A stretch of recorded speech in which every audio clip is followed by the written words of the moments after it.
మనం వెళ్ళాలనుకుంటే కుదరదు, ఆయన దర్శనం ఇవ్వాలనుకుంటేనే కుదురుతుంది.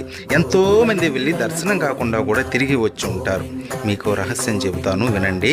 ఆయన మనకి దర్శనం ఇవ్వాలనే సూచనలు మనకి పంపుతాడు. ఎలా అంటే నిద్రపోతున్నప్పుడు కలలో కనపడడం, తరచూ శ్రీవారి గురించి విషయాలు మన చెవిన పడడం, లేదా ఎవరైనా తిరుమలకు పిలవడం. ఈ విధమైన సంకేతాలు కనబడితే వెంటనే బయలుదేరండి కొండకి. కానీ ఒక్క విషయం, అక్కడ మనం దర్శించుకునేది మామూలు విగ్రహం కాదు, సకల జగత్తును నడిపే శక్తి స్వరూపం, బ్రహ్మాది దేవతలు దర్శించుకునే విరాట్ స్వరూపం అది. విగ్రహ రూపంలో కనిపించి భ్రమింపజేసే శ్రీవారి రూపం అది. చక్రవర్తులు, సామంతులు ఆయన దర్శనం కోసం బంగారు వాకిలి ముందు పడిగాపులు కాశారు. అటువంటి స్వామి దర్శనం పూర్వజన్మ సుకృతం. ఇలాంటి ఎన్నో వీడియోలు మన ఛానల్లో ఉన్నాయి.